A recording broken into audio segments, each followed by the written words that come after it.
Good afternoon, John. Thank you for coming in today. And we are here today to look over the results of some of your assessments that you took.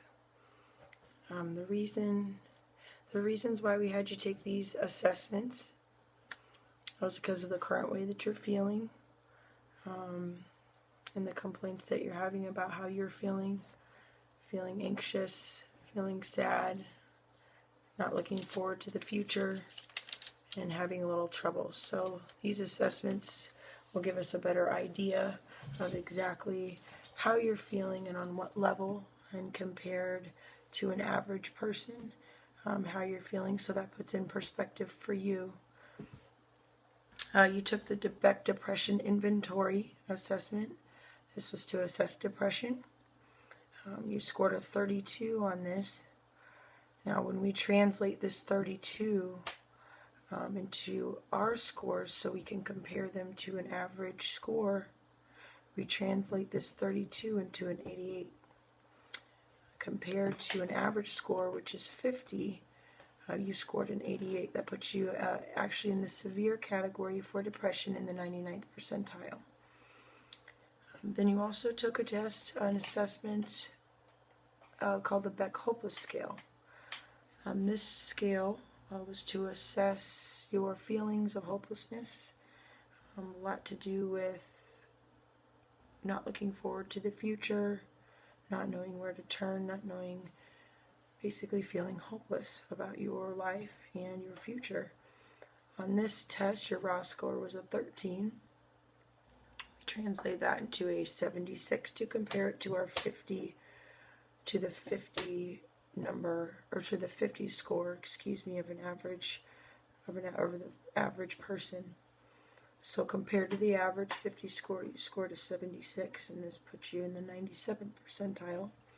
We're looking at a moderate level of hopelessness, moderate level, so we're not in the severe category, which is good. And then our next test was the Beck Scale for Suicide Inventory, suicide ideation, making sure that you don't want to hurt yourself or end your life, and if there's a level that we can assess cognitively for you on that. You scored very low on that, which is great. You scored a 2. You were claiming that you do want to live, and that you do value your life, and that if you had an opportunity, you would protect your life. These are all great things. And then we also scored you, or we also assessed you for anxiety. Anxiety and hopelessness and depression, they can all go together, be experienced together. So we like to know on what level each one of these are items that you're experiencing, seeing if one can cause the other, and how they all work together, okay? You scored an 18, was your raw score on this test. That translates to a 72, which compared to the average person would be a 50. So 72 to a 50. This puts you in the 95th percentile for anxiety at a moderate level. So you're not quite at a severe level for this. And then also when discussing these tests and these scores, you want to keep in mind that these tests do have limitations as far as not being able to explain situations, explain certain times in your life when maybe you're feeling these feelings more or less, the environment at those times. That's what we're here for, and that's what we'll discuss. So these just give us a general idea compared to the average population of where you're sitting in some of these different categories in depression, hopelessness, anxiety, and making sure that you don't have those suicidal thoughts so that we can keep you safe.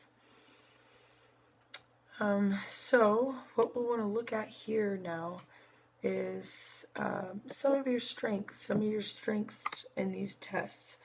And it may not seem like it right now, but you do have some strengths in these tests. You do have moderate anxiety and a lower moderate anxiety. This is a positive, because anxiety could be pretty severe with a depression level like you have. And lowering anxiety is going to reduce some of those physical symptoms that can cause more problems. So low anxiety is great. You've got a strength there. We have a strength in your suicide ideation. That's huge. Any little bit of hope and any little bit of wanting to live, that gives us opportunity. There's opportunity. And then we also want to talk about, of course, some weaknesses here. We want to talk about, the weaknesses concerning, you wanting to, in one of your categories in your testing, you did claim that you wanted to, if you had a chance, kill yourself. That was in your Beck's Depression inventory. And this concerns me a little bit because you did state in your suicide scale, Beck's suicide scale, that you weren't feeling those thoughts. So that's something that we need to talk about, and I want to make sure that we're not contradicting information. And if you would consider it, we would like to have you retake part of that Beck's suicide scale, the number 6 through 19, so we can make sure that you don't have these thoughts and that we can take care of you without anything bad happening, because that's our number one goal.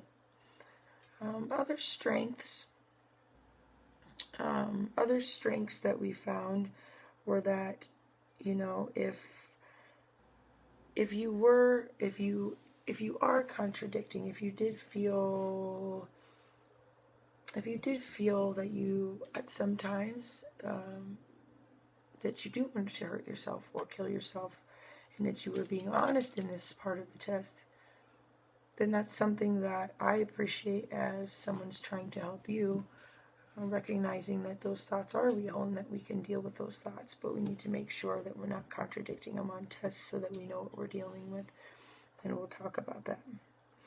I also wanted to make sure that we go over a couple other things that I have questions on, as far as you stating that you have as much energy as ever, which is what we all want. But then right below that, you did mention that you are more tired and fatigued than ever. So we want to talk about some of those physical issues that you're having and see what's going on there. If you do have the same energy or if you are feeling more fatigued. And then, we also want to talk about how you said you feel bad about yourself, their loss of joy, the fact that you can't focus, that bleeds into so many other things in your life. How you're very discouraged about the future. Future had a large part of some of your negative thoughts on your testing, your future. To sum it up, a lot of your testing answers, it seems very dark to you, not a lot of hope, not much to look forward to, so we want to make sure that we talk about some of those things. Let's see, what else? We need to also discuss another strength, something that I'm kind of excited about, because a lot of the times when we are dealing with severe depression, there is a change in eating and sleeping and in our sex life. For you did state that you're eating the same, you are sleeping the same, and your sex life is the same, or your urges for sex are the same, which is a good sign. We've got some categories here that are staying the same that give us some optimism. That's great.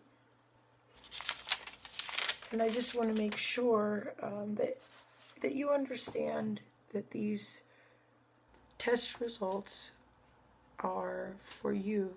They're for you to get to know yourself a little bit better, compare yourself a little bit so that you know what you need to work on, so that we know what we need to talk about. And if you have any questions and you don't understand anything that I'm saying, please let me know, because the most important thing is that you understand these results, because we are here for you to make you feel better. My biggest concern is the severe category for depression. we'll want to talk about that and see if we can find some solutions for that. Other than that, I do want to make sure that we can get a handle on the concern for the suicidal contradiction between the two different testings.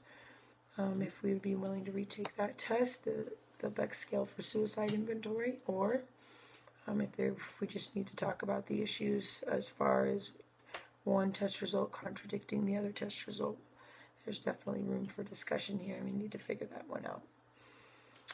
Other than that, our main goal with these assessments is to get to know you better, figure out where you're hurting, the issues that you're having, answer any questions that you have, and then most importantly, to keep you safe, to get you feeling better.